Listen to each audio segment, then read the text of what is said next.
જય સુરપુરા દાદા।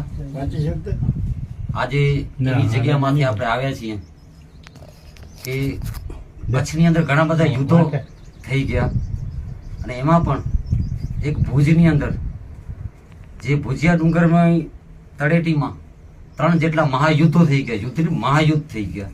એ બહુ ઓછા વ્યક્તિઓને હજી ખબર હશે। અમે કચ્છ ઇતિહાસ પરિષદ રાજ દરબારની અંદર અવારનવાર અમે ઇતિહાસને ઉજાગર કરવા માટે સંશોધન કરતા હોઈએ, મીટિંગ કરતા હોઈએ। ત્યારે મેં પણ એક વાત કરી હતી કે ભાઈ કચ્છની અંદર આટલી ભુજની અંદર જે લડાઈઓ થયું એમાં અમારા મૈસવી સમાજના આયડી નોખના ધારાડાડા તરીકે એ પણ લડાઈમાં વીરગતિને પામ્યા છે, જેનું સ્મારક આજે પણ વર્ષોથી અહીંયા તળેટીમાં છે। ઉમાં એવી જગ્યા છે કે ત્યાં જવું પણ બહુ મુશ્કેલ છે।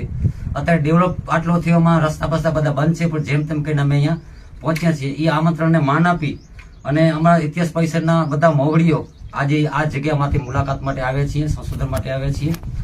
આ ધારાડાડા એ લડાઈમાં જ્યારે યુદ્ધમાં ઘણા બધા સમાજના પણ વીરગતિને પામ્યા છે। રાજ્યની લડાઈ માટે ઘણી સમાજ રાજપૂતો સાથે લડાઈમાં ખપી ગયા છે, જેનો આ જે બેઠા છે અહીંયા સ્મારક છે એનું। અને અહીંયા બીજો જે સ્મારક છે એ યુદ્ધભૂમિની અંદર એટલા બધા લાશો પણ પડી હતી। એવું કહેવાય છે કે ધારાડાડા જે હતા એ યુવા વયના હતા અને એની અંગૂઠીમાંથી નિશાનમાંથી ખ્યાલ આવ્યું કે આ જ અંગૂઠી એની છે।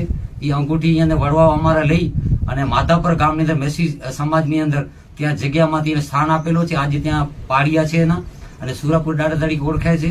એના કાયદેસરના જે ભુવા પણ છે, ત્યાં પૂજા પાઠ અર્ચના બધું ત્યાં થાય છે અને નિત્ય નિયમ પૂજા પાઠને 18 આલમ ત્યાં નમવા માટે આવે છે। હવે આ ભુજિયાની જે ભૂમિ છે એ કચ્છ જિલ્લાના જે મોવડીઓ આપણા છે, આદરણીય શ્રી કલેક્ટર સાહેબ શ્રી કે જિલ્લા પંચાયત હોય કે આપણા ધારાસભ્ય સાંસદ શ્રી અને જે પણ કચ્છના પ્રેમીઓ છે એ લોકોને પણ મારી એક વિનંતી છે ને એવી માંગણી પણ છે કે આ જે ભૂમિ છે યુદ્ધ ભૂમિ છે, એને યુદ્ધ ભૂમિ તરીકે જાહેર કરી અને એને સ્મારક બનાવવામાં આવે જ્યાં પાડિયાનું પૂજન થાય તો એ કાયમી એક સ્મારક તરીકે લોકોને ખ્યાલ આવશે।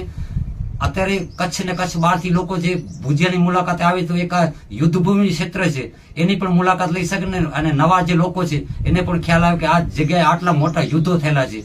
એવી અમારી માંગણી પણ છે અને અપીલ પણ કરીએ છીએ કે આના પ્રત્યે તમે ધ્યાન આપો। તમામ ધારાસભ્યો, સાંસદ સભ્યો, કલેક્ટરશ્રીને પણ વિનંતી અને જેટલા પણ ઇતિહાસ પ્રેમીઓ છે એને વિનંતી આપણે કરીએ છીએ કે આ ભૂમિને રક્ષિત જાહેર કરવામાં આવે અને સ્મારકો બને અને પાડિયા પૂજન પણ થાય, એવી અમને બધાની માંગ છે, એવી આપણે વિનંતી છે। જય સુરપુરા।